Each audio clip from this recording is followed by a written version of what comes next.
Should I be tough and nasty and just say you're the worst president in history? Or should I be nice and calm and let him speak? He's going to interrupt me as I'm speaking, and this is what it will sound like. My volume remains constant, while Phil's interruption can be difficult to understand. Now, let's try the opposite. My microphone is now on. Victor's microphone is off, and he's going to interrupt me. My volume remains constant, while Victor's interruption can be difficult to understand. Okay, look, the fact that the presidential debate tonight with Joe Biden and Donald Trump will feature the ability of the hosts or whoever's running it to mute the mics of one of the candidates, that is important. I will grant you that. But I don't know why they felt the need to demonstrate what one person being audible and another person not being audible looks like. It's you can hear my voice and you couldn't hear that, could you? No. Yeah, no, I think we all get the idea. We're coming out of the pandemic era. We've all been on a Zoom call with someone whose lips are moving, but no words are coming out. But thank you, CNN, for spending so much time and money on explaining that. The video will continue in just a moment, but first I have a message for you. TYT needs your help. Membership is vital to survival, so please go to tyt.com/team and become a member today. But anyway, I feel like that could have been a Miss Rachel sketch. But anyway, it is important that the mics can be muted because Donald Trump is unlikely to, as he talked about the possibility of be nice, he's probably going to be petty and angry and interrupt like he did in the disastrous 2020 debate with Joe Biden. And it's not even entirely gonna be his fault. It's mostly his fault, but apparently the Biden debate team is focusing on ways that they can trigger Donald Trump to get him to flip out and look like the raging maniac that he is. But that said, some of it is still his fault because he apparently is going to be going hard against Hunter Biden. That's apparently his strategy is he's just going to attack Hunter Biden and his legal problems, which he doesn't think that the family members of politicians should even be up for crimes. So that's gonna be weird. And I guess his drug problems. So all of this is definitely gonna make Donald Trump look very, very reasonable, Yaz. But I'm curious what you think about this. The decision to be able to mute the mics and overall what you expect coming out of this debate.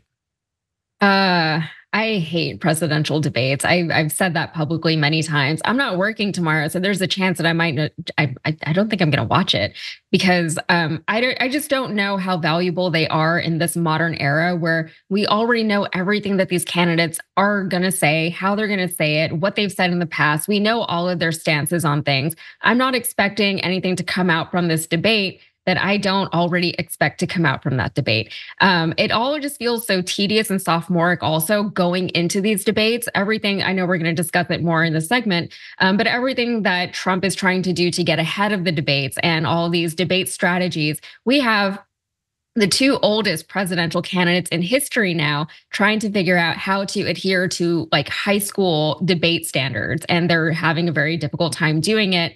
On CNN, honestly, I don't blame them for going out of their way to demonstrate how the debate's going to work because that's part of Trump's strategy is to delegitimize CNN because they're the one hosting the debate. And of course, Jake Tapper is the one moderating it. And he's already gone after Jake Tapper because Trump's strategy is to get ahead of everything, right? And as we saw in that clip, he's already told his audience that depending on how the debate goes, if he wins, it's because he deserved to win. If he did not win, and of course, winning is very subjective, right? So if he doesn't win, if it doesn't go well for him, it's because it was rigged against him. He's already said that. Or it's because the moderator didn't like him. He's already said that. He's already had like a whole press campaign about how Jake Tapper doesn't like him. Or it's because he chose to lose. If he loses, it's because he let Joe Biden win, which doesn't make any sense. And, for Joe Biden's strategy, as far as, bringing Trump to the verge of rage so he can rage publicly, his supporters don't care if he rages on camera. They think that that's a display of his like strong masculine leadership qualities, right? And they also don't care if Hunter Biden is not a presidential candidate, right?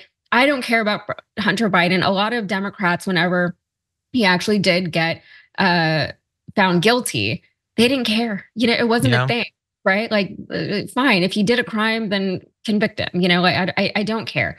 And a lot of the Trump supporters were mad that we weren't more mad about it. And then they were mad that he was, he found guilty for the wrong thing that they thought he should have been found guilty for. So maybe it'll work for him. But that's the thing, is when everything is so polarized already, the Trump people are already thinking that Trump has won this debate that hasn't happened yet. So we'll see what happens tomorrow, or tonight, I guess. And that's what it looks like when her mic is up. You see? What is wrong with CNN? No, I agree with some of what you said. I disagree with a little bit. I think I understand the inclination to not perhaps want to watch it. I do think it's going to be entertaining, not necessarily for reasons that would cause one to have faith in the future of America or our democracy, but I do think it'll be entertaining. And even if it's not, I guarantee to our audience that Cenk and I are gonna make it entertaining during our live coverage, which will be going on both in advance of the debate, during the debate, and following the debate. I would more watch your coverage of the debate than watch the debate itself. I will say that. I find that acceptable as an option as well. But I do think there's a couple of reasons that people should tune in, other than the fact that I'll be doing it and I like it when people watch me talk. No, partially, I think that a lot of people are gonna be watching this just to see, is Donald Trump as deranged as they've been saying in a non 100% controlled environment like his rallies? And will Joe Biden die on stage? Like, it's a test of their brains and their bodies. It shouldn't be, but that is kind of what it's going to be. And I also think one of the reasons that I think that the strategy of trying to trigger Trump is probably, I think, kind of a good idea. It's not that it's gonna turn off his base. They're lost. You're never gonna get to them. But I do think that there are people, some Republicans and certainly independents, that might not have been really paying attention to his rally speeches. It's been 4 years since he was in office. They haven't yet really been thinking about the fact that he's an absolute lunatic. And this is a great opportunity to remind them.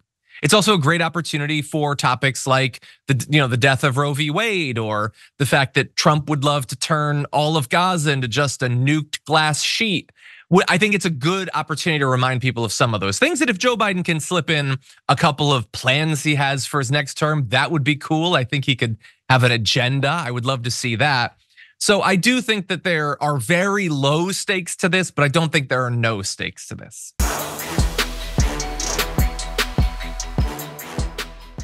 Thanks for watching our video. Did you know that you can support our show by becoming a subscriber?